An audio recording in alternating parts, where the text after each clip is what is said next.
이제 설명드릴 순서인데 한번 참고하시고요.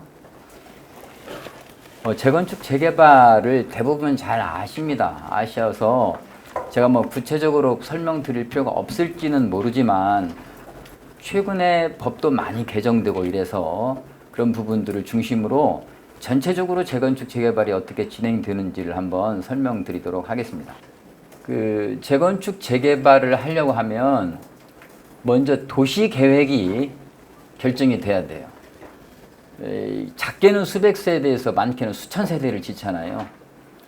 아무런 계획 없이 막 지으면은 여러 가지 문제가 생깁니다. 교통 문제도 생기고, 그 다음에 뭐 여러 가지 공원이나 이런 주민 그런 공간들에 대한 것도 아무런 준비 없이 막 개발하면 난개발이 되기 때문에 먼저 도시계획이 결정돼야 되는데 그거를 정비계획이라고 그럽니다.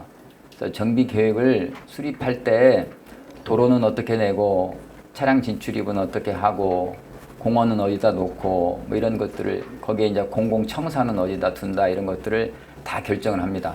그리고 가장 우리 중요한 거 우리 조합원들하고 사업성과 직결이 되는 용적률과 층수가 그때 결정이 돼요. 그러면 이제 사업의 큰 틀이 결정이 됩니다. 그러면 거기에 따라서 주민들이 사업 추진 어떻게 할 건지 그 추진 단체를 구성하는 거예요. 그거를 추진위원회라고 그럽니다. 그런데 과거에는 추진위원회를 이 정비계획이 다 결정된 다음에 그 다음에 추진위원회를 구성할 수 있었어요. 근데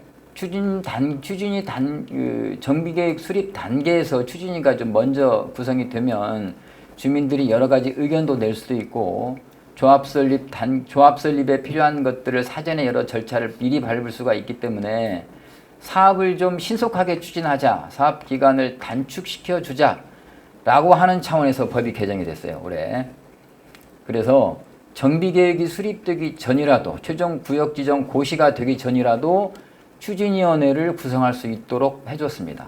어느 때부터 가능하냐? 큰 틀에서 주민 공람, 정비계획을 수립하면 그 주민들한테 먼저 공람을 해요.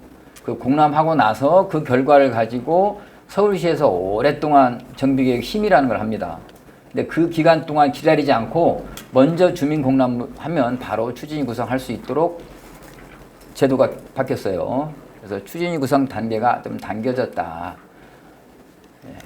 그래서 이제 추진위 구성을 하는데 추진위는 어떻게 구성하느냐? 주민 과반수 동의로 추진위를 구성합니다. 구성 절차 구체적인 것은 뒤에서 별도로 설명드리겠습니다. 추진위가 구성이 되면 이 추진위원회는 뭘 하나? 추진위원회 공식 명칭은 조합 설립 추진위원회예요. 조합을 설립하기 위한 추진위원회. 그래서 조합 설립을 준비하는 겁니다. 조합 설립을 위해서 가장 중요한 거 사업계획을 수립을 하고 주민들의 추정 분담금이 얼마 정도 되는지를 구청에서 추정분담금 심의위원회라는 걸 열어서 추정분담금을 심의합니다. 그래서 그걸 주민들한테 다 사전에 공지하고 그 다음에 이제 주민들한테 동의서를 걷는 거예요. 추진위는 과반인데 조합 설립은 재개발은 75%, 4분의 3. 재건축은 이것도 올해 법이 바뀌어서 과거에는 75% 똑같았는데 이제는 70%로 바뀌었어요. 재건축은 70% 동의를 받고 그 다음에 정관을 정하고 이런 모든 준비 절차가 끝나면 조합 창립총회를 합니다. 창립총회에서는 조합의 이사, 대의원, 조합장, 그 다음에 이사, 감사, 대의원을 선출을 하고 정관을 최종 확정 짓습니다.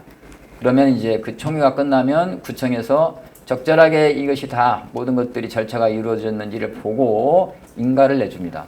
그러면 그 조합이 그때부터 본격적으로 사업을 시행하는 거예요. 그 조합을 시행자라고 합니다. 추진위원회는 시행자가 아니고 그냥 조합을 설립하기 위한 단체일 뿐이에요. 조합부터 정식으로 법인이 되고 등기가 되고 시행자가 되는 겁니다.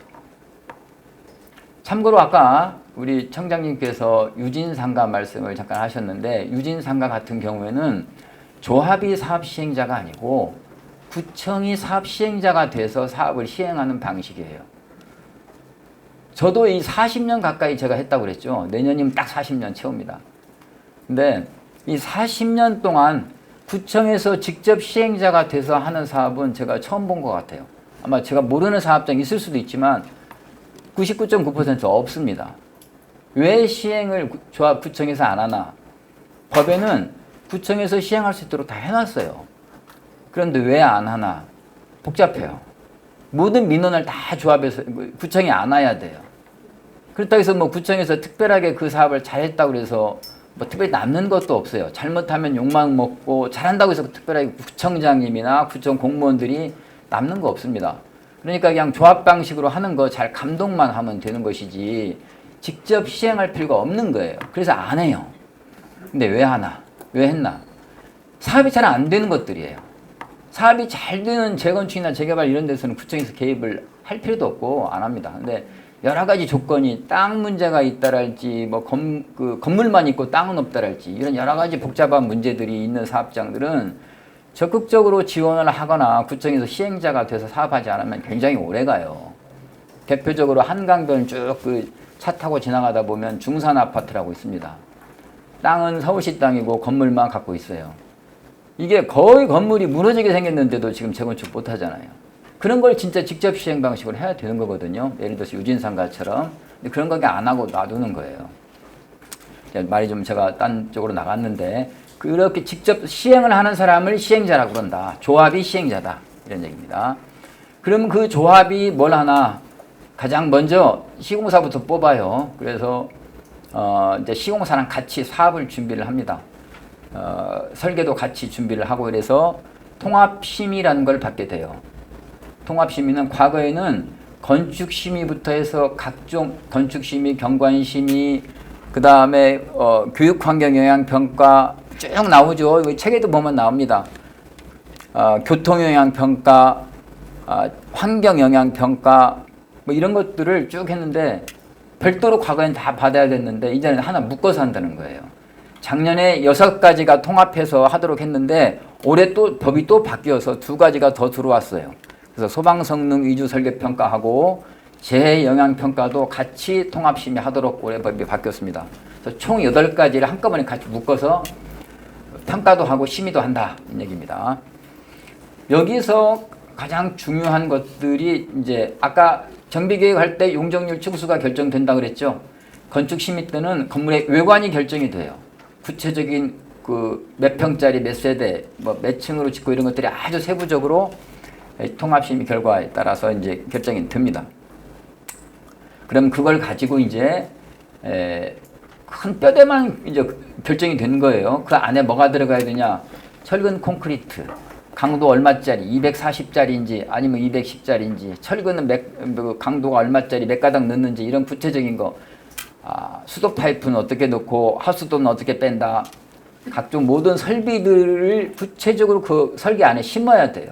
구체적인 것들을. 그걸 이제 도면을 다 만들어서 총회를 열어가지고 조합원들의 동의를 다시 한번 구합니다.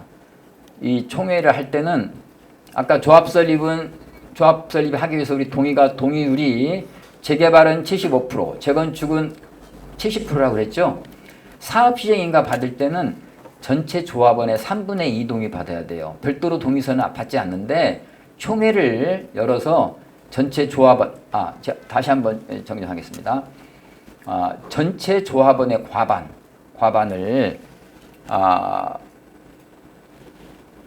과반을 받아야 되는데 변경이 대폭적으로 이루어지면 3분의 2 동의를 받게 됩니다.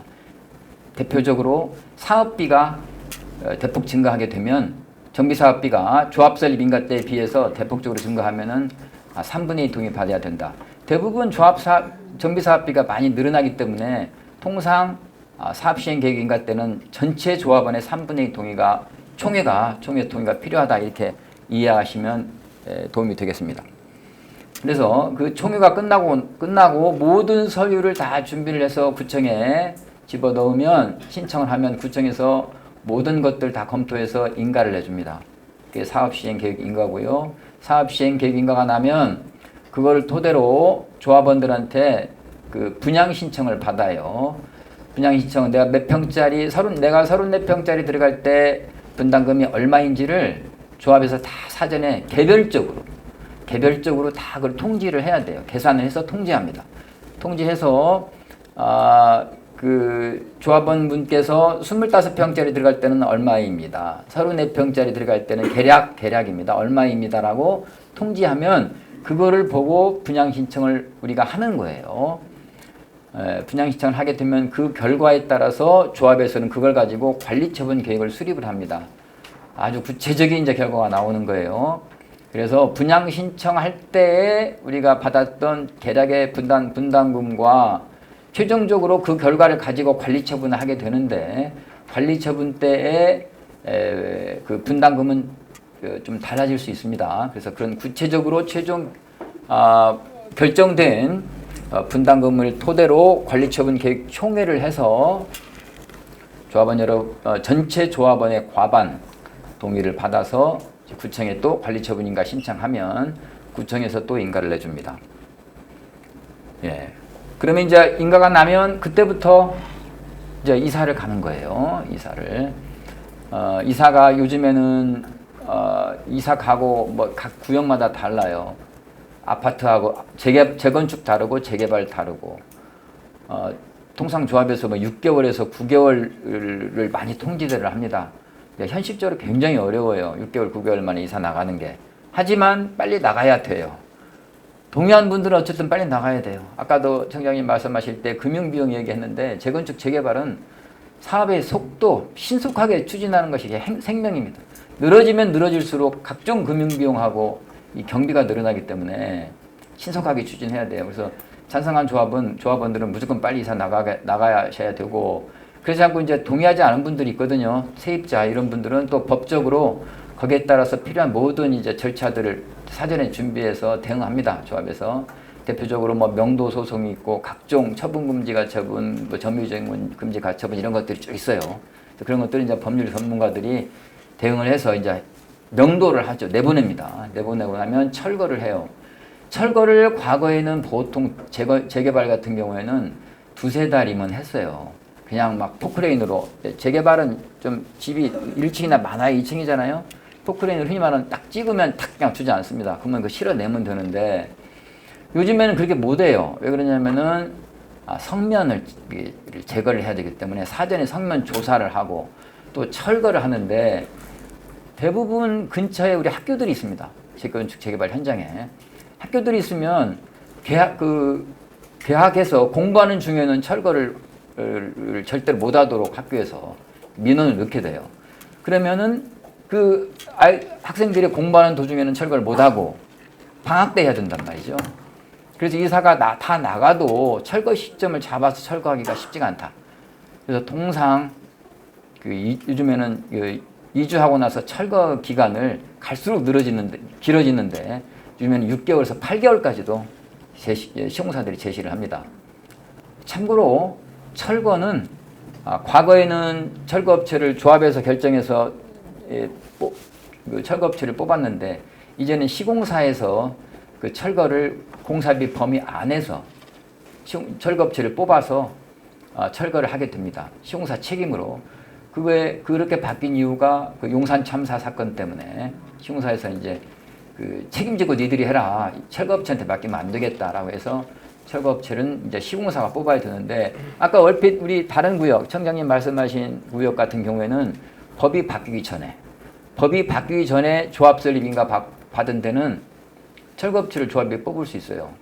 그래서 과거 법은 소급해서 적용하지 않기 때문에 그래요. 그래서 법 바뀐 뒤로는 시공사가 철거를 꼭 하지만 그 전에는 조합에서 철거업체를 대부분 선정했다. 참고로 알고 계시면 되겠습니다. 이거 넘어갔네요. 네, 그래서 철거가 다 끝나면 이제 그 다음에 착공을 하고 착공하고 나서 일반 분양을 합니다. 일반인 조합원들한테 분양하고 남은 거 일반 분양하죠. 그 일반 분양하고 이제 준공하는데 통상 요즘에 공사 기간이 얼마 걸리냐. 좀 많이들 35층들을 많이 지어요. 그 다음에 이제 49층 짓거나 아니면 아예 이제 초고층으로 넘어가는 건데 대부분 35층 짓는다고 할 때 지하는 통상 3층으로 나오는 경우가 많아요. 과거에는 2층까지들 많이 지었는데 이제 요즘에는 추세가 세대당 주차대 주차 차 갖고 있는 분이 많으니까 한 세대당 주차 대수가 보통 1.5대씩 이렇게 전후로 결정이 돼요. 그렇게 되면은 지하 2층만 갖고는 주차장을 하기가 어렵습니다. 충족시키기가 어렵고, 거기에다가 과거에는 주차 한 면의 폭이 2.3m였어요. 근데 문을 열기가 어려워. 갈수록 차는 커지잖아요, 요즘에 추세가. 그러다 보니까 차가 들어가면 옆에 문 열기가 어려운 거예요. 그래서 문콕이라고 그러잖아요. 찍히고 주차하기도 어렵고. 그래서 이제 주차 한 면을 2.5m, 2m50, 2.5m로 바뀌었어요. 그 주차 면이. 그러니까 더 한 대 되는데 더 넓은 면적이 필요한 거죠. 그래서 지하 2층 갖고는 요즘에 거의 어려워져서 지하 3층 짓는 게 추세다는 것이고, 그렇게 되면 지하 3층이 지상 35층이 계약 되거든요. 그렇게 됐을 때는 보통 43개월 이렇게 됩니다. 과거에는 뭐 2년 반, 3년에도 준공하고 그랬는데, 이제는 3년 이내 준공은 어렵다고 봐야 돼요. 3년 6개월 이렇게 통상 보시면 됩니다. 3년 6개월 후에 이제 착공하고 나서 3년 6개월 정도, 43개월에서 5개월 정도 후에 입주한다 보시면 되고, 입주하고 나서 이제 이전고시라는 걸 하고, 등기하는 이전고시라는 걸 하는데, 이전고시 나면 조합은 1년 이내에 해산을 해야 됩니다. 조합장님들이 오랫동안 고생하셨잖아요. 조합 사업을 하시고 고생하셨기 때문에 조합을 해산을 안 하려고 해요. 계속 월급 받으려고 그래요. 계속. 그래서 조합에 예비비를 많이 쌓아놓고 계속 그걸 쓰십니다. 그럼 그 돈 다 누구 돈이에요? 조합원들 돈이잖아요. 빨리 이 조합을 해산하고 끝내야 되는데 해산을 안 한다는 거죠. 그래서 최근에 법이 바뀌었어요. 그래서 이전고시 하면 무조건적으로 해산해야 된다. 1년 이내에. 해산하고 그 다음에 청산 절차로 넘어갑니다. 그러고 나서 이제 해산하고 청산한다. 여기까지가 재건축 재개발의 큰 흐름입니다. 절차고, 그 다음에 이제 구체적으로 제가 이제 추진위원회 구성 절차를 넘어가면,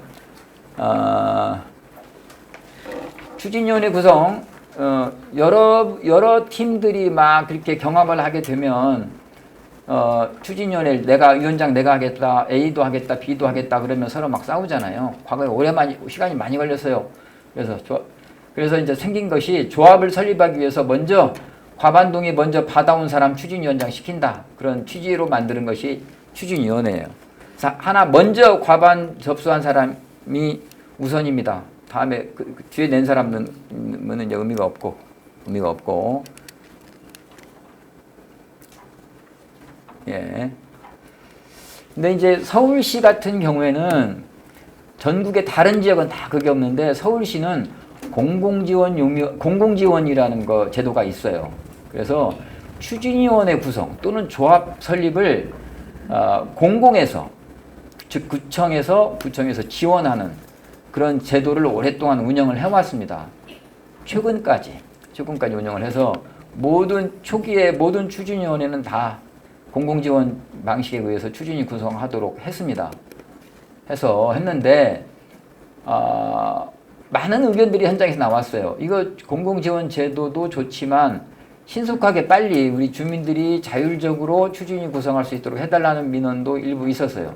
그래서 최근에 8월 달에 서울시에서 방침을 바꿔서, 원칙은 공공지원 방식에 따라서 구청장이 정비업체 입찰을 봐서 보낸 그 정비업체가 들어와서 정해진 절차에 따라서 공정하고 투명하게 추진위를 구성한다. 이게 원칙이에요. 원칙인데, 특별한 경우 민원이 없거나 준비위원회가 딱 하나여가지고 바로 주민들이 추진위 구성에도 문제가 없다라고 구청장이 판단하면, 그런 경우에는 주민들이 자율적으로 추진위를 구성할 수 있도록 방침이 바뀌었습니다. 최근에 참고하시면 되겠습니다. 그리고 구성 시점은 언제냐? 아까 제가 큰 틀에서 말씀드렸는데 주민 공람이라고 그랬잖아요. 주민 공람 이후에 추진위 구성할 수 있습니다. 근데 주민 공람도 상당히 시간이 지나야 돼요. 어느 정도 정비 계획안이 만들어지고 그 다음에 주민 공람이라는 걸 하거든요. 대표적으로 신속통합 기획 절차를 거쳐서 우리가 재개발을 많이 하는데 신속통합 기획 절차를 거쳐서 개략의 정비계획안이 만들어지면 서울시에서 이렇게 하세요라고 주는 거예요. 이 방식, 이 정도 수준에서 용적률, 층수, 개략의 계획을 이렇게 하세요라고 신속통합 기획 절차 결론에 그걸 이제 통보를 하면 그거에 따라서 정비계획안을 만드는 거예요. 다시 한번 만들어서 그거를 주민 여러분들한테 보여드리고 공람을 하는데 그때부터 이제 주민 공람 그때부터 추진위 구성할 수 있다는 건데 그렇게 되면 그것도 늦으니까 그 전에 앞단에서 추진위 구성할 수 있도록 열어놨습니다. 어느 때냐면은 입안 요청에 따라서 정비계획 입안하는 지역은 신속통합기획 후보지로 결정되고 나서 이게 그 뒤에 신속통합기획 절차도 거치고 정비계획 입안하는 그 절차도 뒤에 필요한데 그 전에 그 앞단에서 신속통합기획 후보지로 결정됐다 그러면은 할 수 있도록 했다는 얘기입니다. 큰 틀에서. 마찬가지로 그 주민 자율 방식에 따라서 그 구성할 때도 그러지만은 공공지원 용역도 이 시점에서 보조금이 지급이 돼서 서울시하고 구청하고 거의 반반씩, 통상 반반씩 합니다. 구 재정에 따라서 조금 바뀌긴 하지만 50대 50으로 돈을 보태서 공공지원 용역을 이제 그 발주하는 거예요. 구청 돈으로, 시청 돈으로. 그걸 이제 보조금이라고 그러는데 보조금 지급 시기는 이제 아래쪽에 나와 있는 것 여러분들 참고하시면 됩니다. 입안 제한에 따라서 입안 요청과 입안 제한은 조금 달라요. 입안 요청은 우리 아무 안도 없으니까 시청 구청에서 우리 동네 개발 계획안을 좀 세워주세요라고 요청하는 것이고 입안 제한은 주민들이 정비 계획안을 먼저 만들어요. 만들어가지고 우리 이렇게 하겠습니다라고 구청장님한테 제안하는 거예요. 그럼 입안권자는 구청장이에요. 결정권자는 서울시장. 우리는 정비 계획안을 입안 제안한다는 겁니다. 그래서 제안할 때는 입안 제안에 따라서 정비 계획을 진행하는 그런 방식은 입안 결정 인정 시점을 신속통합기획은 자문할 때는 자문 결과를 반영해서 입안을 할 때 좀 복잡하죠? 네. 입안은 이거 설명하려면 굉장히 복잡합니다. 이거는 좀 제가 넘어가겠습니다. 설명하려면 굉장히 길어지니까 여러분들이 한번 보시고 궁금하신 사항이 있으시면은 나중에 별도로 질문하세요. 네. 읽어보시면 알 수 있을 거예요. 네. 여기까지 설명드리겠습니다. 이거는 앞에서 대략 설명드렸으니까 제가 넘어가도록 하겠습니다. 예. 이게 이제 공공지원 방식으로 추진위 구성하는 거예요. 구역 지정은 원래 해야 되지만 구역 지정이 아니라 하더라도 전 단계라도 가능하다 그랬죠. 이때부터 공공지원 착수해서 정비업체를 선정하면 정비업체하고 구청이 주민설명회를 하고 그러면 주민설명회 끝나고 나서 위원장 감사를 이제 공식 투명하게 입후보 절차 거쳐서 이제 입후보 하게 되면 그분 복수로 2명 이상 입후보하면 선거해요. 1명만 입후보하면 선거 없이 바로 다음 단계로 그분이 추진위원장이 돼서 예비 추진위원장이 추진위원들을 다 모읍니다. 추진위원은 별도로 투표 안 하고 위원장이 선임하는 거예요. 선임해서 추진위를 구성합니다.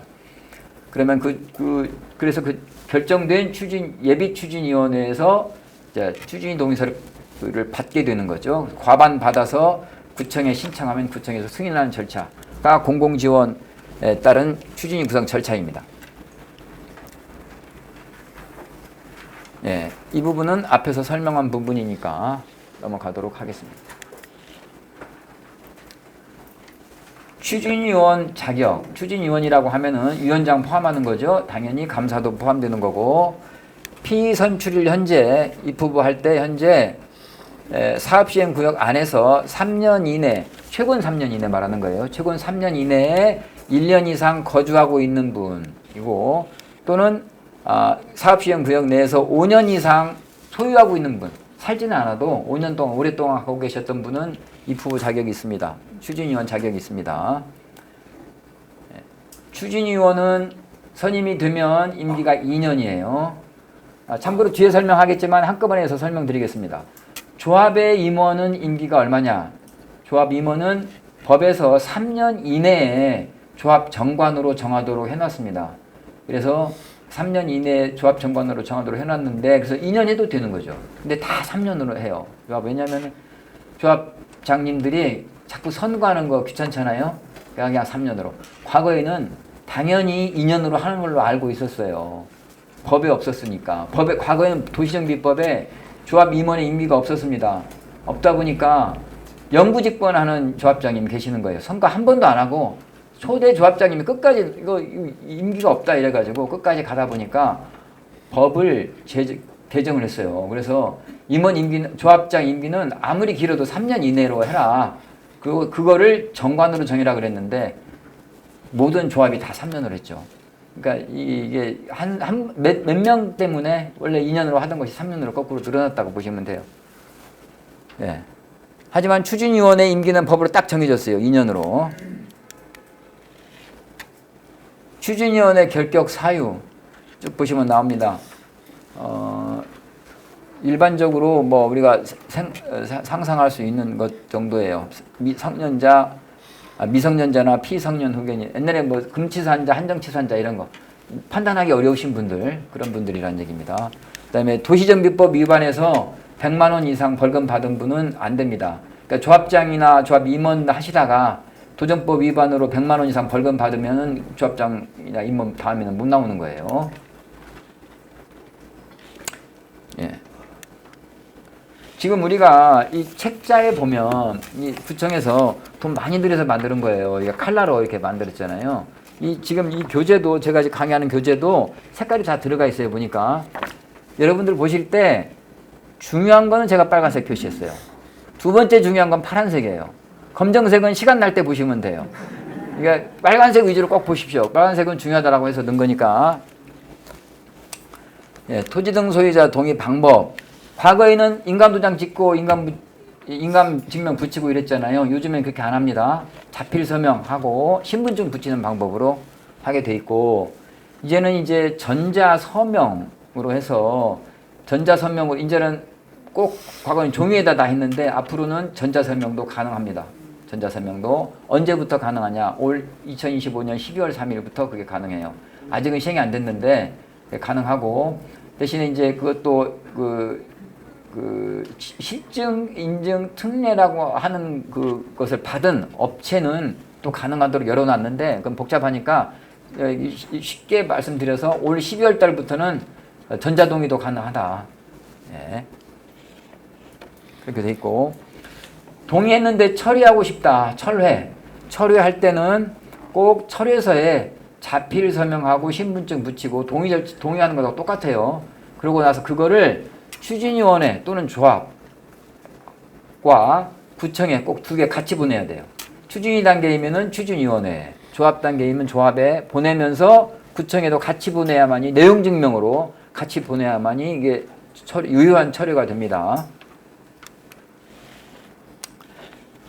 아까 제가 동의서 예비 추진위원장님이 추진위 구성 동의서 만들어서 동의서 과반 동의 받는다 그랬잖아요. 그 동의서 이게 실제 동의서예요. 동의서인데 추진위 동의서는 다른 게 없습니다. 뭐 사업계획 이런 거 없고 위원장이 누구냐, 감사가 누구냐, 추진위원이 누구냐 이런 것만 딱 있어요. 이 사람들이 우리 동네를 앞으로 조합 설립할 때까지 끌고 가는데 문제가 없는지 그것만 보고 이제 동의 여부를 결정하는 것입니다. 조합 설립 동의서에는 좀 더 구체적인 여러 가지 설계 개요랄지 비용 구체적인 것들이 들어가는데 추진위 동의서는 그런 게 없습니다. 정비계획 입안 요청 동의서인데 참고로 보시라고 넣어놨으니까 보시면 되겠고요. 토지 등 소유자 결정할 때 이제 내가 이제 내도 갖고 있고 와이프도 갖고 있고 또는 아들도 갖고 있고 아니면 또 내가 누구랑 공유로 갖고 있고 뭐 이런 여러 가지가 소유권에 따라서 이제 형태에 따라서 그 토지 등 소유자 결정하는 게 달라지는데 토지 등 소유자여야만이 조합원이 나중에 되는 거예요. 그러니까 토지 등 소유자라는 개념이 굉장히 중요합니다. 토지 등 소유자가 한 사람이 여러 개 갖고 있어요. 여러 개 갖고 있어도 토지 등 소유자 한 명, 즉 조합원 하나예요. 한 명으로만 보는 거예요. 한 개를 여러 사람이 갖고 있어요. A, B, C가. 당연히 그 A, B, C 중에 한 명만 토지 등 소유자이고 한 명만 조합원 되는 겁니다. 동일한 사람이 A, B, C가 1-1도 갖고 있고 1-2도 갖고 있다. 그러면 이것도 하나로 봐요. 쉽게 말해서 소유 형태가 이게 A, B, C가 그룹핑 한다고 통상 그러잖아요. 그래서 그룹핑 했을 때 이게 갑으로 하나로 묶을 수 있다고 하면 얘도 똑같은 형태니까 갑이 되잖아요. 그러니까 갑이니까 한 명이다. 이렇게 보는 겁니다. 지상권 같은 경우가 있는데 지상권은 보통 지하철 공사 이런 데서 많이 설정하는 경우가 있더라고요. 저희 사업을 하다 보니까.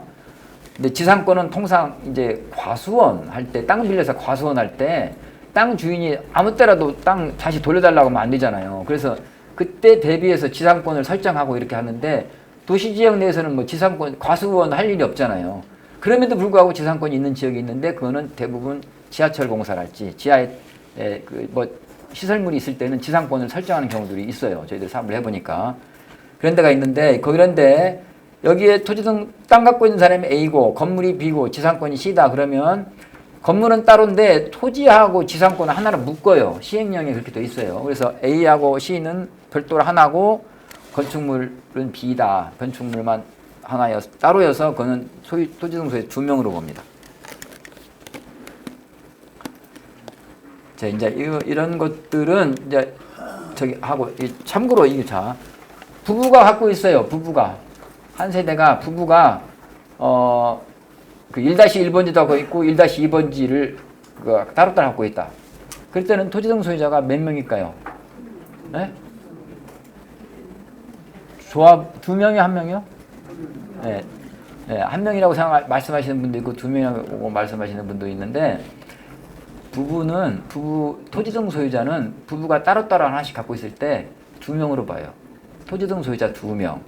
근데 조합원은 하나. 조합이 될 때는 조합원부터는 세대 개념이 들어가요. 부부는 한 세대잖아요.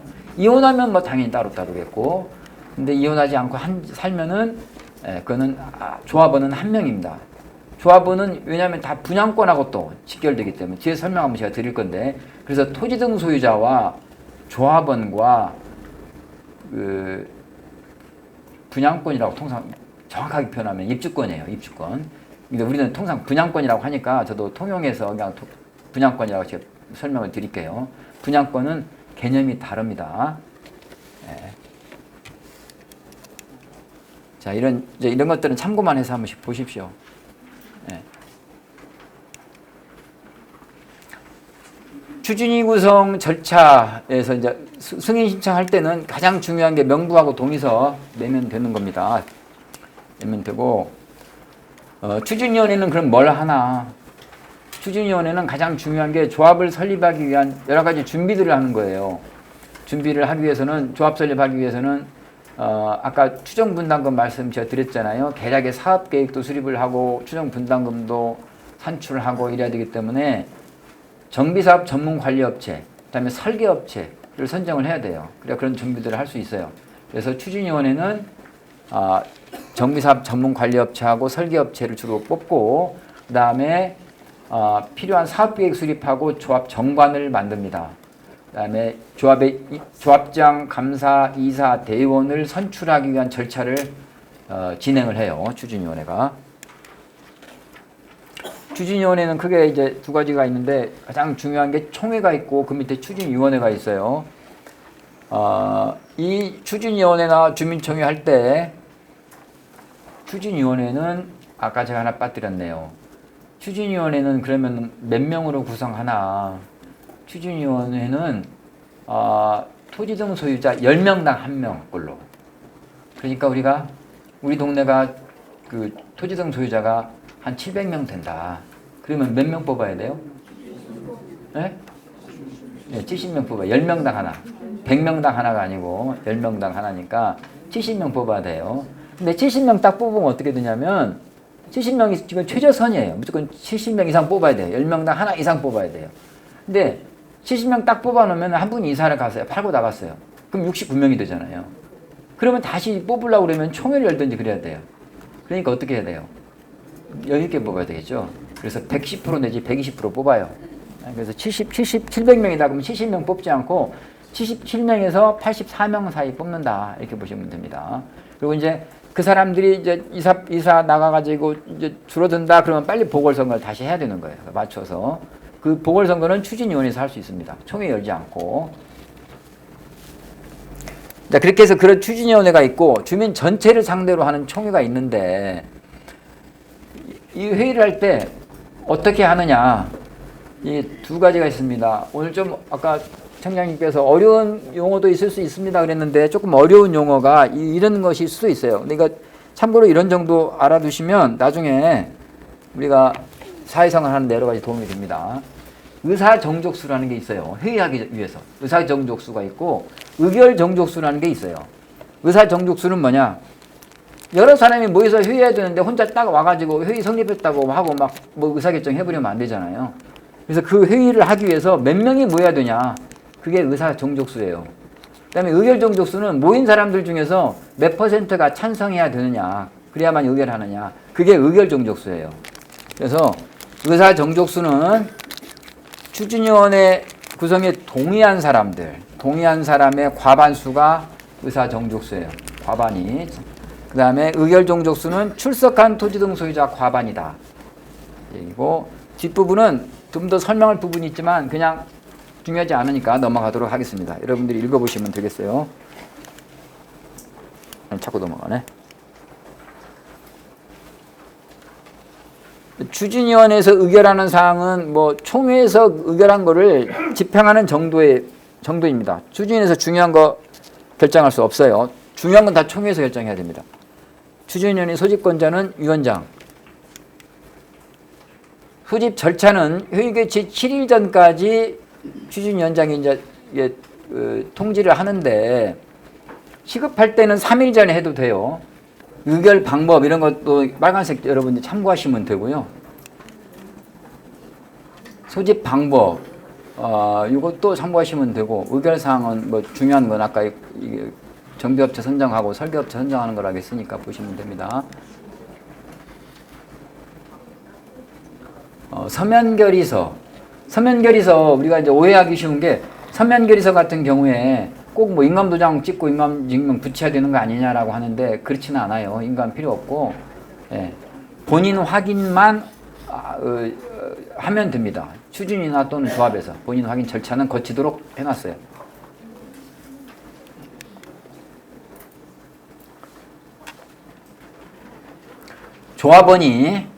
조합원입니다.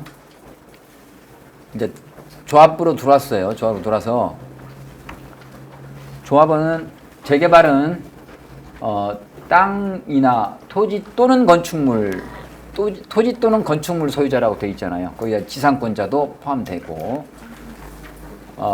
그런데 재건축은 건물 및 부속 토지 건물하고 땅하고 같이 갖고 있어야 돼요. 재건축은 건물 따로 땅 따로 갖고 있으면 그거는 토지 등 소유자가 아니에요. 그러니까 무조건 그건 청산으로 들어갑니다. 여러 명의 토지 등 소유자가 한 세대에 속할 때 아까 말씀드렸죠. 부부가 있거나 부부가 따로따로 하나씩 갖고 있다. 그건 세대니까 한 세대니까 하나만. 아들하고 아버지하고 갖고 있다. 그러면 그래도 그건 조합은 하나입니다.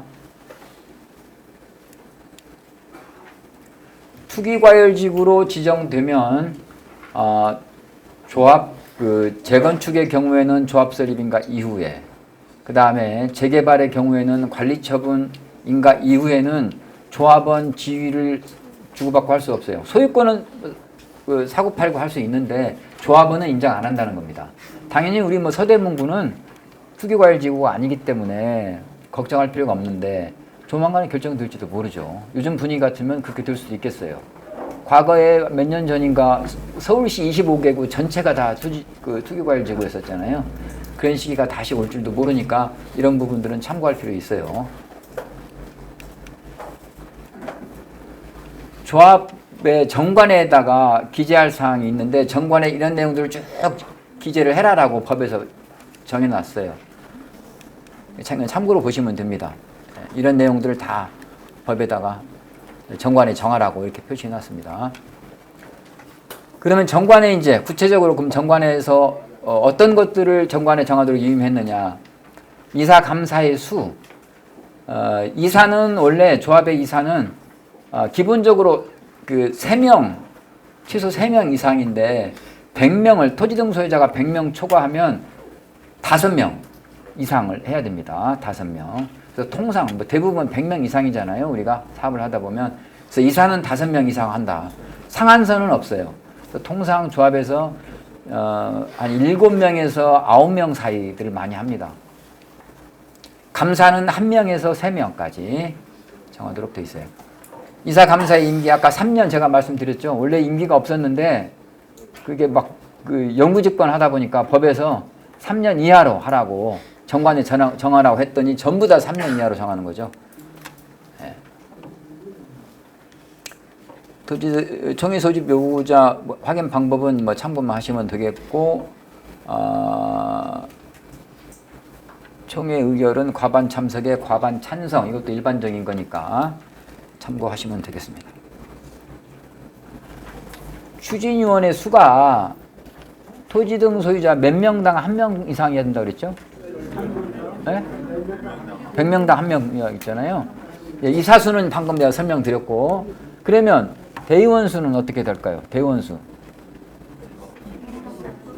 네, 대의원도 똑같이 추진위원과 같이 100명당 1명 이상.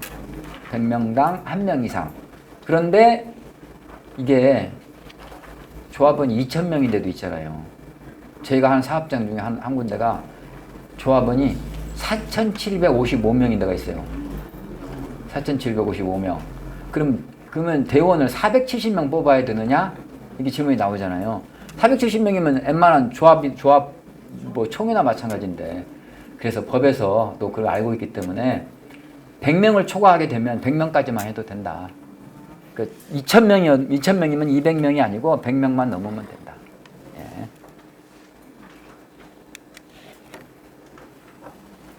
임원 대의원 보궐선임. 예. 조합장을 빼고 나머지 이사나 감사는 그 대의원회에서 보궐선임할 수 있습니다. 이사가 도중에 집하고 나가시거나 그냥 자진 사임했을 때는 대의원회에서 보궐선임할 수 있다.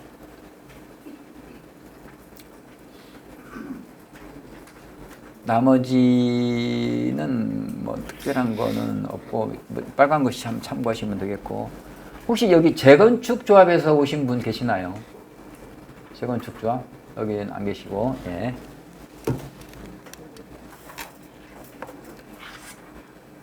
동의 요건입니다. 동의 요건.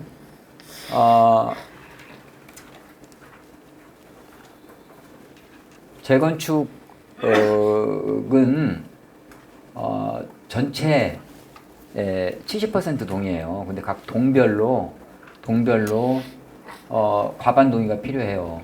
그래서 상가도 과반 동의가 필요해요. 근데 상가는 동의를 잘 안 해줘요. 그래서 법에서 잘 안 해주니까 사업이 진행이 안 되고 상가 때문에 지연되는 조합들이 다수 있어요. 재건축 조합은. 그래서 그거를 좀 신속하게 추진할 수 있게 하기 위해서 올해 법을 바꿨는데, 상가 쪼개기 했으면 쪼개기를 하는 데는 과반 동의가 아니고 상가 3분의 1 동의만 있으면 된다. 이렇게 법을 바꿨어요. 바꿨는데 이게 유명무실한 법이 됐어요. 개정한 게. 왜 그러냐면은 이 쪼개기 한 게 그 권리 산정 기준이라는 게 있습니다. 그 행위 제한을 고시를 해요. 예를 들어서 신속통합기획, 지금부터 이 동네 재개발합니다. 또는 뭐 재건축합니다 하기 위해서 시작을 하면은 서울시하고 구청에서 협의를 해가지고 이제 그 행위 제한 고시를 하는데, 고시 이후에 쪼갠 것만 해당이 돼요. 고시 이후에 쪼개겠다 그러면은 3분의 1 동의만 받아도 된다. 근데 왜 유명무실하냐? 권리산정 일 이후에는 이 쪼개기를 구청에서 허가를 잘 안 해줘요. 아예 안 해주고, 그렇기 때문에 뭐 권리상정 이후에 쪼개기 한 데는 없습니다. 그래서 그 법은 의미가 없는 법이 됐어요. 그냥 참고로 알고 계시라고 말씀드리는 거예요. 이게 조합설립동의서예요. 아까 추진이동의서하고 조금 다르죠. 추진이동의서는 위원장, 감사, 추진위원 이름만 있었는데 여기에는 뭐가 있냐면은 신축 건물의 개요, 공사비하고 각종 사업비가 들어가게 되고, 그다음에 비용의 분담에 관한 사항, 소유권의 귀속에 관한 사항, 뭐 기타 쭉 이제 여러 가지 내용들이 다 구체적으로 들어가 있어요. 이걸 보고 동의 여부를 결정하는 겁니다. 이것 또한 마찬가지로 그 자필 서명하고 지장 날인하고 신분증 붙이는 방법이에요. 인감증명 첨부하지 않고.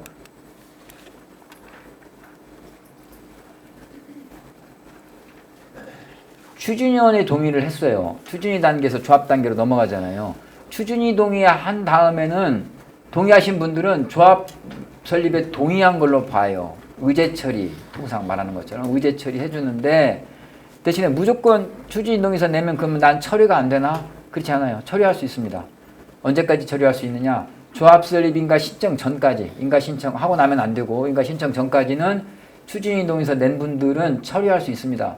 근데 그렇게 하기 위해서는 그 동의서를, 조합 설립 동의서를 쓰기 위해서는 추진위원회 동의서 받을 때 그 추진위원회에서 이 동의서 내면 조합 설립에 동의한 걸로 간주합니다라고 사전에 고지해 줘야 돼요.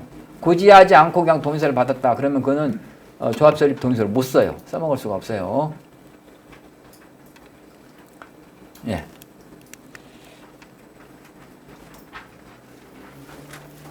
이제 그 추진위원회를 구성하든 아니면 조합의 임대원을 뽑든 선거를 합니다.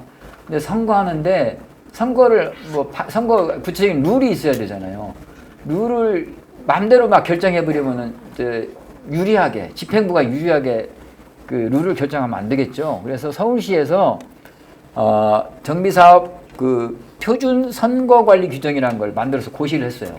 거기에 따라서 쭉 우리가 진행하면 됩니다. 근데 참고할 사항이 있어요. 그 중에서 이제 서울시 표준 선거관리 규정대로 선거를 하는데 단독으로 입후보한 경우가 있어요. 단독으로 입후보한 경우에는 서울시 표준 선거관리 규정에 따르면 무투표 당선이에요. 근데 그거는 잘못된 거예요. 왜냐면은 그 서울시 선거관리 규정은 법이 아니에요. 이거는 그냥 지침일 뿐이에요. 법은 이게 되게 중요합니다. 여러분들 앞으로 이 재건축 재개발 조합 임원이 되시든 조합원이 되든 이거 하나를 정확히 알고 계셔야 돼요. 가장 중요한 게 재건축 재개발을 하려고 그러면은 도시 및 주거환경 정비법이에요. 법. 그다음에 두 번째 시행령, 대통령이 정하는 시행령. 그다음에 시행 규칙이 있어요.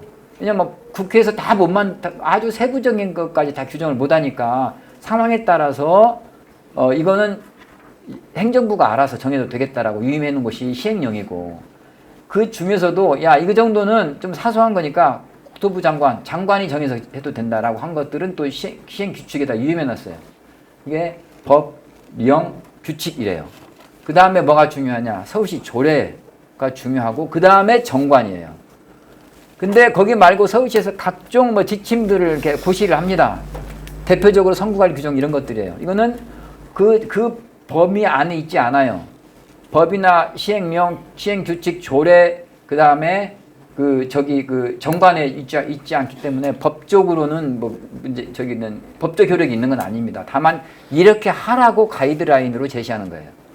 그렇기 때문에 여기서 보면 임원 선출은 정관에 따라서 총회에서 과반 참석에 과반 찬성으로 정관에 정한다고 돼 있잖아요. 근데 그냥 무투표 당선하면 안 된다 이거지. 대의원은 무투표 당선해도 되고 정관에 따라서 혼자 나오더라도 총회에다 물어서 찬반 물어야 돼요. 찬반 물어서 조합장이 아무리 혼자 나왔다 하더라도 너무나 이분 조합장이 아니다 싶은 분들은 주민들이 동의 안 할 거 아니에요. 그러면 총회에서 이제 부결되는 거예요. 그러면 그분은 조합장이 아니고 다시 해야 된다는 거지. 주민들이 그분 말고 다른 분이 나와야 된다는 얘기입니다. 예. 추첨할 때 이게 사소한 건데 이런 것도 분쟁이 생기는데 서울시에서 이 표준 그 선거관리 규정에 따르면 대의원 선출할 때 대의원 입후보 한단 말이에요. 우리가 이제 내가 대의원 하겠습니다. 그러면 대의원을 이제 입후보 신청서를 내요. 그러면 내면 통상 어떻게든 하냐면 대의원은 아까 말했던 것처럼 100명까지도 해야 되잖아요. 대부분 몇십 명 뽑아야 돼요. 그런데 이 기호를 정해야 되는데 임원은 많아야 10명 미만이라고 그랬잖아요. 7, 8명이니까 꼭 투표를 합니다. 임원 선거할 때는 뭐 조합장이 2명 나오면 투표하고 감사도 그렇고 이사도 그렇고 기호를 정할 때 추첨만에 뽑아요.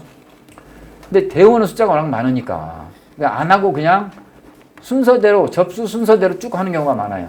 그럼 어떻게 될까요? 네, 선착순으로 표가 나와요. 그냥 귀찮으니까 쭉쭉쭉쭉 이렇게 찍는 거야. 그러니까 뒤에 있는 분들은 불리하잖아요. 그래서 그렇게 하면 안 된다는 것이고, 그래서 불만들을 제기해서 뒤에 접수했다 하더라도 추첨해야 됩니다라는 분들이 다수 있어요. 그런 걸 대비해서 꼭 대의원도 추첨을 하시라는 얘기 드립니다. 그리고 그 미리 조합에다가 그런 얘기 말씀하실 필요도 있고, 예. 못 오시는 분들은 그러면 어떻게 100명을 다 모아놓고 추첨해 번거로워 그러시는데 실제로 오시라고 그러면은 안 오시는 경우가 많아요. 그럼 조합에서 이제 추첨할 때 대신 조합에서 뽑아주겠습니다라고 확인만 해놓으면 되는 거예요. 그러면 조합에서 뽑아주면 돼요. 조합 임원 결정하는데 조합 임원은 집을 갖고 있는데 그 집이나 땅을 갖고 있는데 여러 사람이 갖고 있는 경우가 있어요. 아니면 부부가 갖고 있는 경우가 있어요. 있는데 가장 많은 지분을 갖고 있는 사람이 임원 자격이 있어요. 지분이 있는데 6대4 갖고 있다. 40%짜리 갖고 있는 분은 임원으로 나올 수가 없어요. 왜 이런 것이 구체적으로 이렇게 해놨느냐면은 법에 딱 해놨잖아요. 법에 도시정비법 41조 법에다 만들어놨어요. 강남의 모 재건축 단지 거기도 꽤 커요. 단지에서 조합장으로 나오려고 한 분이 부인의 어딘지 아시죠? 예. 한 분이 부인 아파트의 10,000분의 1인가를 가지고 10,000분의 1만 등기한 거예요. 지분으로. 그러니까 그걸로 나왔어요. 근데 과거에는 이런 법이 없었기 때문에 이런 규정이 없었기 때문에 받아줄 수밖에 없었어요. 근데 그분이 나와가지고 뭐 여러 가지 문제를 야기한 거예요. 문제 야기하지 않고 아주 조합장직을 입후보를 해서 잘했으면 좋았는데 그분이 뭐 여러 가지 막 분란을 일으키니까 이분은 이렇게 하면 안 되겠다라고 해서 법이 바뀌게 됐어요. 조합 창립총회는 아까 말한 동의 요건이 다 갖춰진 다음에 창립총회를 합니다. 그러니까 총회할 때 중요하게 결정할 것들은 조합장, 감사, 이사, 대의원 뽑는 거, 정관 확정하는 겁니다. 창립총회 때는 조합원 100분의 20이 직접 총회에 참석해야 돼요. 이사회하고 대의원회 운영하는 건데 이건 참고로 한번 보시면 되겠고 대의원회 소집 절차 이것도 마찬가지입니다. 근데 참고로 이것도 아마 여러분들 알아두시면 도움이 됩니다. 보통 며칠 전에 통지해라 그러잖아요. 며칠 전에 7일 전 통지하라. 그럼 오늘이 화요일이죠. 그러면 만약에 우리가 다음 주 화요일 날 대의원회를 하려고 그래. 그러면 언제 우리가 7일 전이면 언제 통지해야 될까요? 다음 주 화요일 날 우리가 대의원회 하려고 그런다. 예. 월요일이라고 말씀하시는 분들은 이런 강의를 한두 번씩 들으신 분들일 가능성이 많아요. 예. 7일 전이라고 하면은 하루를 초입 기산일이라고 보통 그런답니다. 저도 뭐 건축한 사람이기 때문에 법은 뭐 완벽하게 이해는 못하는데 하여튼 초입 기산이라고 해서 하루를 빼줘야 되는 거예요. 그래서 정확하게 하면은 월요일 날 어제 통지를 해야만이 다음 주 화요일 날 회의를 할 수 있어요. 이것도 소송을 많이 합니다. 이 건으로 절차상 문제가 있다, 흠결이 있다 이래가지고.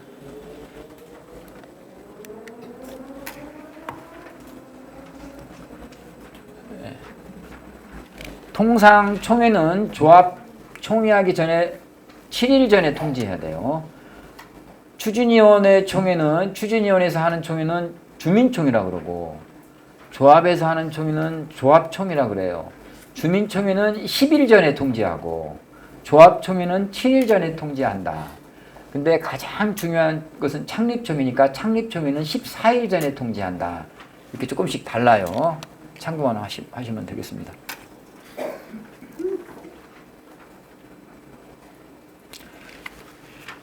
총회 모든 중요한 것들은 다 총회에 올려서 결정하도록 해놨어요. 그래서 이 총회에서 결정할 사항들이 1번부터 13번까지 있고 그 뒤에 아래 그에 따라서 대통령령으로 정한 것까지 하면 더 많습니다.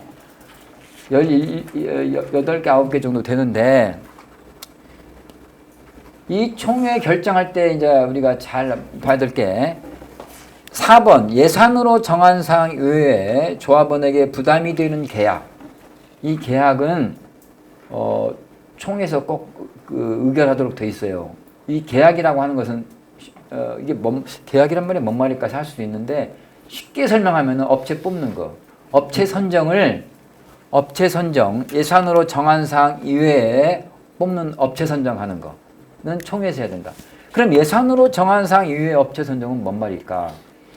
우리가 1년 예산을 해마다 총회를 열어서 결정을 합니다. 추진위원회든 조합이든 1년에 한 번씩 예산을 수립하기 위한 총회를 하는데 그때 조합에서 쭉 예산들을 이제 고지를 해요. 총회 책자에 들어있어요. 예산안이. 사업비 예산안이.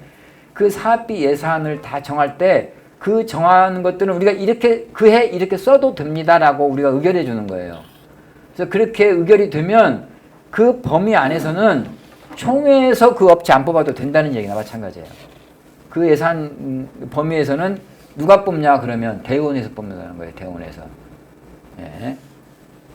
나머지 하지만 이제 그렇긴 한데 중요한 업체들 대표적으로 시공회사, 설계업체, 정비사업 전문관리업체, 감정평가업체 이게 재건축 재개발의 아주 중요한 협력업체들 플레이어들이거든요. 이 네 개 업체는 꼭 총회에서 뽑도록 돼 있어요. 그러니까 이거는 예산이 아무리 있어도 이거는 총회에서 꼭 뽑아야 된다는 얘기입니다. 총회 의결은 어떻게 하나? 직접 참석이 원칙이죠. 그런데 대부분 안 오시잖아요. 다 바쁘니까 안 하고 대부분 서면 결의서를 내요. 거의 80에서 90% 서면 결의서를 많이 냅니다. 그리고 이제 직접 참석이 꼭 직접 참석을 해야 되는 경우가 20%짜리, 대부분 10%는 꼭 참석. 이거 정확하게 알려드려야 되겠네요. 총회는 직접 참석을 꼭 10% 이상 해야 돼요. 10분의 1 이상은 꼭 직접 참석해야 된다. 다만 중요한 총회는 20% 직접 참석을 해야 된다. 아주 중요한 시공자 선정하는 총회는 과반이 참석해야 됩니다. 50%가 직접 현장에 나와야 돼요. 시공사 뽑을 때는 아주 중요하고 직접 와서 들어보고 결정해라는 취지예요. 그런데 직접 투표, 현장 직접 투표가 있고 두 번째 서면 결의서가 있고 세 번째로 전자투표가 있어요. 아까 말씀드렸던 것처럼 전자투표가 전자동의는 올 12월 달부터 전자동의, 그 다음에 온라인 총회는 올 12월부터 이제 그게 하도록 돼 있어요. 근데 전자투표는 이미 이제 하고 있습니다. 올 6월 달부터 전자투표는 가능해요. 그래서 이제 전자투표, 전자동의, 온라인 총회가 다 가능하다 이렇게 생각하시면 돼요. 벌써 이제 9월 말이니까 12월 달 금방 되잖아요. 그래서 전자투표가 할 수 있다. 집에서 그냥 안 나오고 서면결에서 안 내고도 그냥 투표할 수 있다는 얘기입니다. 예, 온라인 총회도 마찬가지예요. 총회 내가 직접 보지 않고 바쁘니까 쭉 지방에 살거나 그런 분들도 온라인으로 요즘에 총회를 다 앞으로는 그렇게 할 수 있도록 해놨습니다.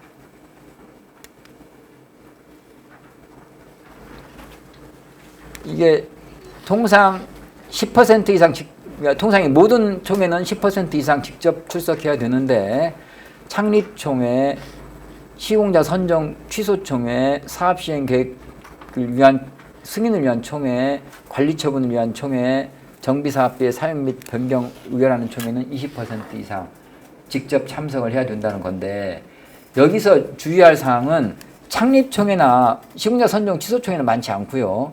사업시행인가총회나 관리처분총회는 이거 중요하니까 20% 직접 참석해야 되겠다 하는구나 라고 우리가 쉽게 생각하는데, 정비사업비 사용을 위한 총회, 이게 이제 관건이에요. 이게 뭔 말일까? 예?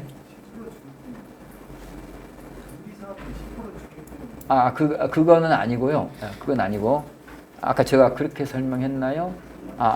제가 그 부분은 잘못 설명했어요. 그 부분은 아닙니다. 그 부분은.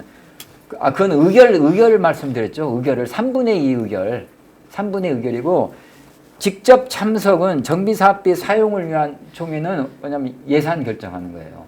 정비사업비의 사용을 위한 총회. 그러니까 즉 1년에 한 번씩 하는 정기총회 있죠. 정기총회도 꼭 20% 참석해야 된다는 거예요. 잘 모르는 조합들 이거 그냥 대부분 10%만 참석하면 되는 줄 알고 넘어가는데 그렇지 않습니다.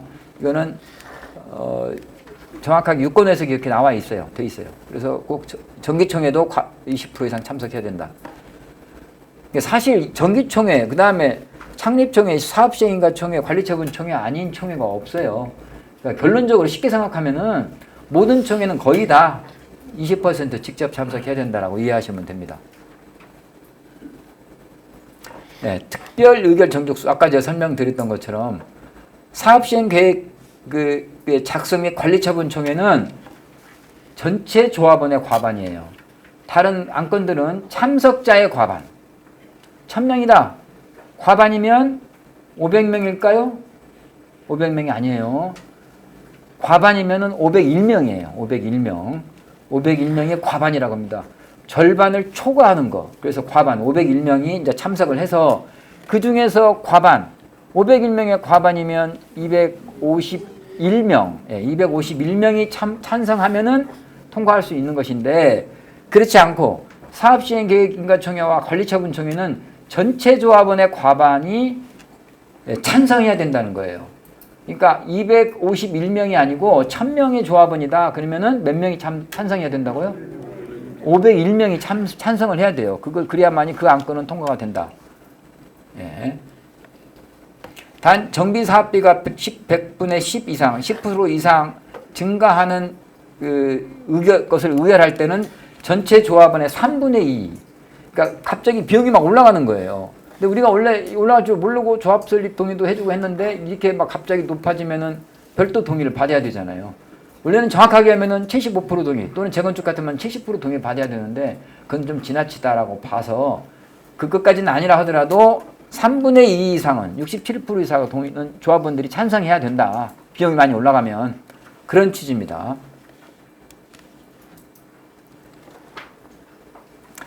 입찰을 하는데 조합에서 입찰을 합니다. 업체를 뽑아요. 이제 여러 가지 쭉 나오는데 간단하게 제가 설명드리면, 우리 조합에서 업체 뽑을 때 무슨 제조업을 물건을 만들기 위해서 하거나 그런 거 없죠. 대부분 다 용역이에요. 용역 업체들 뽑는데, 용역 업체 뽑을 때는 5천만 원 이하, 5천만 원 이하는 수의계약 할 수 있습니다. 수의계약 할 수 있다. 5천만 원을 넘어가면은 수의계약이 할 수가 없어요. 수의계약 할 수 없고 지명경쟁 입찰해야 돼요. 지명경쟁 입찰을 해야 된다. 이제 1억까지는 1억 이하, 1억 이하까지는 지명경쟁 할 수 있는데 1억을 넘어간다. 1억 이하짜리가 많지 않아요, 사실. 용역은 대부분 막 몇억에서 몇십억 막 이렇게 하죠. 1억을 넘어가면 어떻게 되냐? 지명이 아니고 일반 경쟁 입찰해야 돼요. 모든 업체가 다 참여할 수 있도록 해야 돼요. 그래서 재건축 재개발 사업은 크게 세 가지 방법이다. 수의계약 할 수 있고 지명 경쟁할 수 있고 1억 넘으면 무조건 일반 경쟁 입찰해야 된다. 여기서 중요한 게 뭐냐면은 제한 경쟁 입찰은 안 된다는 거예요. 그래서 법에서 딱 이 원칙은 아까 제가 먼저 수의계약하고 지명경쟁 말씀드렸지만 대원칙은 일반 경쟁이에요. 일반 경쟁을 해라가 원칙이고 금액이 작으면 작은 순서대로 지명 경쟁할 수도 있고 수의계약까지도 할 수 있다는 겁니다. 그래서 대원칙은 일반 경쟁이고, 근데 제한 경쟁 입찰은 안 된다. 과거에는 업체들을 뽑을 때 신용평가 등급이 뭐 얼마 이상, 뭐 실적이 몇천 세대 이상, 또 뭐 자본금이 얼마 이상, 또는 어디 기타 어느 지역 본사 소재지가 어디인데 이런 데를 제한을 걸어서 입찰했어요. 그러면 그런 조건이 안 된 업체는 아예 못 들어오잖아요. 근데 그렇게 되면은 특정 업체를 밀어주기 위해서 제한 경쟁을 하는 경우가 왕왕 있어서 많아서 그 제한 경쟁은 아예 폐지했습니다. 없습니다. 제한 경쟁하는 순간 그건 도시정비법 위반이에요. 모든 업체가 다 입찰에 참여할 수 있도록 하는 게 무슨 입찰이라고요? 일반 경쟁 입찰. 그런데 혹시 그게 나라장터 입찰할 때는 그냥 일반 입찰이 되는 거죠? 그 조합 내에서 점수를 가지고 업체를 선정한다. 예, 이제 거기에 재정도 신용도라든지 직원 수라든지 자격 수를 넣어가지고 예를 들면 대단계에서는 50점. 예, 이제 그 부분 설명드리겠습니다. 지금 시간이 이제 8시 10분 됐어요. 지금 제가 좀 더 빨리 가려고, 오늘은 좀 빨리 가려고 했는데 앞부분에서 우리 청장님이 여러 가지 말씀드릴 게 있어서 그래가지고 좀 늦어졌는데 얼마 안 남았으니까 제가 간단히 설명드릴게요. 다음 단계 나오는데 먼저 질문하신 거예요. 2억이 넘으면 전자입찰해야 됩니다. 1억은 일반 경쟁 입찰, 1억 넘으면 2억 넘으면 일반 경쟁 입찰하면서 전자입찰해야 돼요. 전자입찰을 한다는 이야기는 나라장터, 정확하게 말하면 누리장터에다가 우리 재건축 재개발 조합에서 이런 업체 뽑습니다라고 공고 내는 거예요. 그러면 전국에 있는 모든 업체들이 다 그거 볼 수 있습니다. 보는데 어떻게 뽑느냐? 뽑는 방법이 여러 가지가 있어요. 최저가 방식으로 뽑는 방법이 있고, 적격 심사 방식이 있고, 제안서 평가 방식이 있어요. 다음 장에 좀 나오죠. 네. 이 세 가지 방식으로 뽑습니다.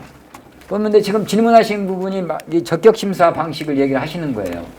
적격 심사 방식으로 뽑게 되면 어떻게 뽑느냐?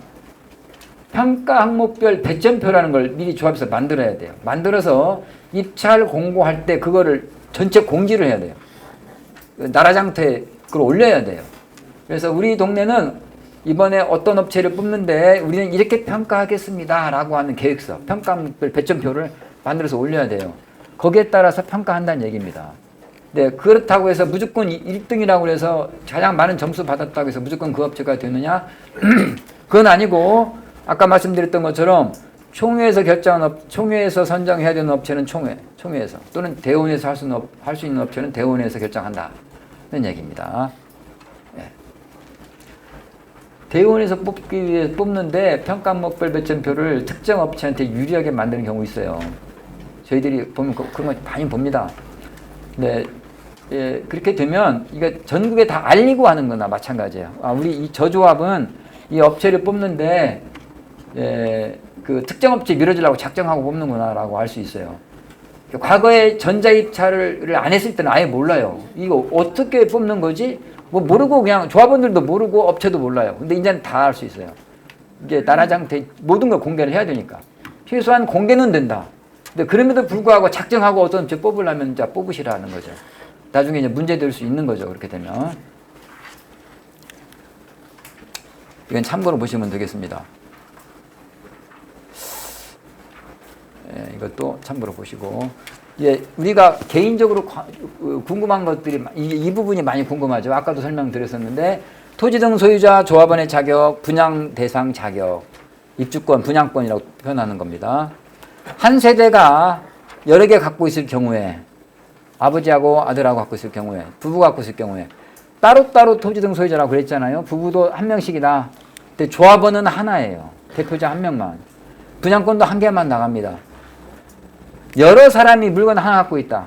그 중에서 그것도 한 분만 된다. 한 분만 토지 등 소유자고, 한 명만 조합원이고, 한 명만 분양 신청할 수 있다. 아니면 전부 다 분양 신청하든지 분양 신청 단계에서는 전부 다 할 수 있습니다.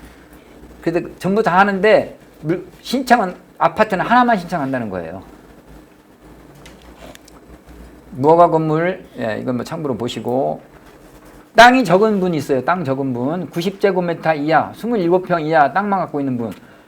토지등 소유자이고 조합원이긴 하지만 분양 자격은 원래는 원칙적으로 없습니다. 원칙적으로는 없는데 땅값이 비싸가지고 아파트 분양, 조합원 분양가보다 최고 작은 거, 아파트 최고 작은 것의 조합원 분양가보다도 높으면, 27평이 높으면 분양 자격 준다는 거예요. 상가도 마찬가지예요. 상가는 주택이 아니고 상가 갖고 있는 경우 당연히 토지등 소유자이고 조합원이지만 원칙적으로는 주택 분양 신청 자격 없습니다. 주택만 주택 신청할 수 있는 거예요. 재개발도 마찬가지로. 그런데 이것도 땅하고 마찬가지로 상가 갖고 있는 분이 평가했는데 아파트 최고 작은 것보다도 분양가보다도 더 많아. 그러면 분양권이 있다는 얘기입니다. 네. 빨간 거 이게 중요해요. 조합 설립 인가 후에 그 동일 세대에 속한 사람이에요. 핵심 여기입니다. 조합 설립 인가 이후에 동일 세대에 속하는 갑과 을, 아버지하고 아들하고 갖고 있었어요. 아버지하고 아들하고 하나씩 갖고 있었어요. 아니, 예, 아버지하고 아들하고 갖고 있었어요. 근데 이거를 아버지가 나는 이제 나이 들었으니까 아파트 필요 없고 아들 너만 저기를 해라. 그래가지고 아버지 거를 팔았어요. 아버지 거 팔고 아들만 이제 조합원이 돼 있는 거예요. 그러면 아버지 거 산 사람은 조합원 자격이 있을까요, 없을까요? 분양권이 없어요. 예. 여기 없다고 나와 있어요. 근데 불과 이게 정확하게 2023년이라고 돼 있잖아요. 한 1, 2년 전만 하더라도 이 분양권이 있었어요. 예, 국토부 지리신에 계속 이거는 왜 분양권이 있다라고 봤냐면 원래 토지등 소유자가 2명 있잖아요. 아버지하고 아들.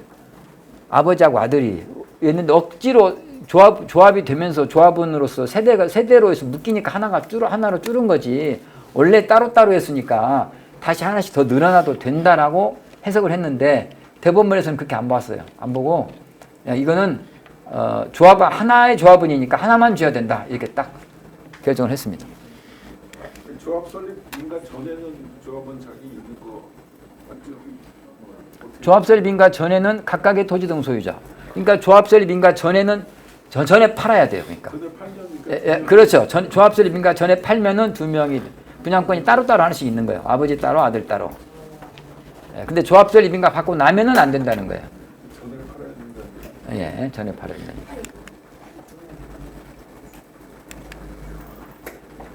예. 거의 다 왔네요, 이제, 보니까. 아까 제일 처음에 제가 설명드렸던 거, 과거에는 이 복잡한 절차를 다 거치면서 따로따로 했다는 얘기입니다. 이 인허가 절차를 다, 정비계획 결정한 다음에 건축심의 받고 사업시행허가 받고 착공 준공하는데 그 단계마다 이런 것들 다 따로따로 영향평가 받고 심의 받고 했어야 됐는데 이거를 전부 다 빨간 거 8개 빨간 거를 저는 묶어서 통합으로 심의한다는 얘기입니다. 통합심의하는 것 구체적인 대상 사업을 이렇게 다 메모를 해놨어요. 보시면 되는데 참고로 여기에 보면 재영향평가라는 게 있는데 재영향평가는 뭐냐? 이 태풍이 불어서 이게 비가 많이 오면 옹벽이 무너져요. 무너지니까 그런 경우 또는 아니면 뭐 여러 가지 산사태가 나거나 그런 경우 대비해서 이 집을 이렇게 지어도 되는지 문제가 없는지 이거를 평가하는 게 재해영향 평가예요.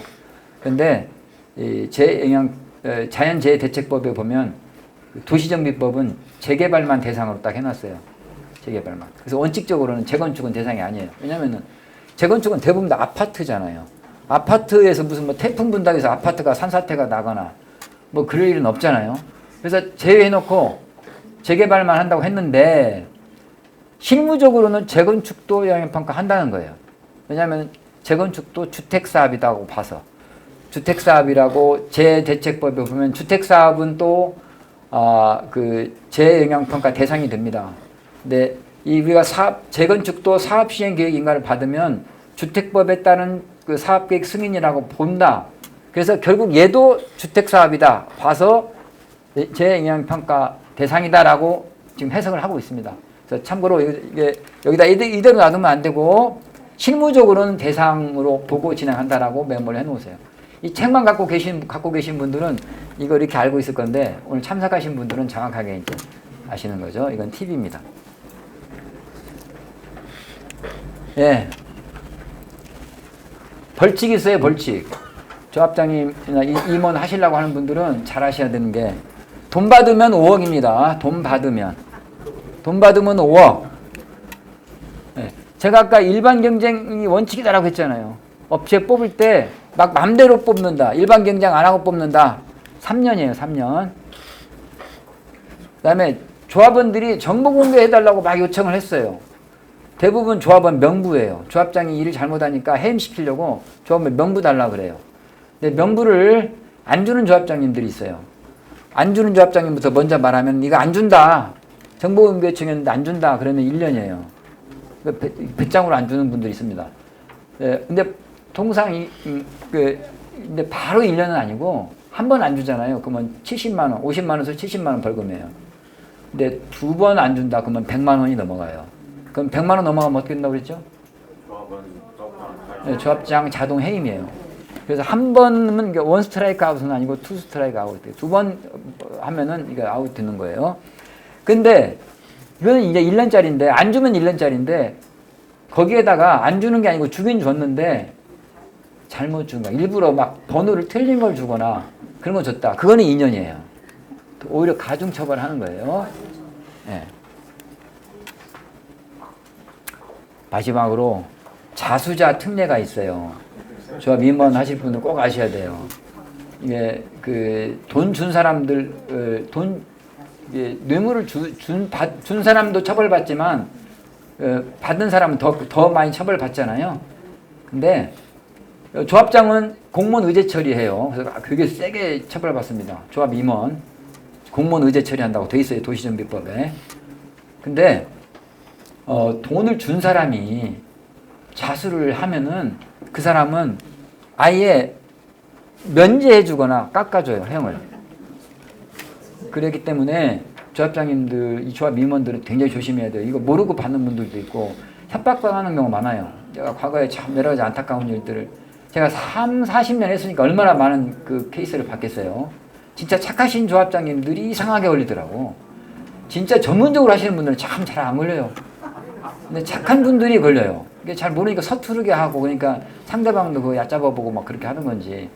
어쨌든 그래서 여러 가지 조심해야 된다는 얘기입니다. 조심해야 되고.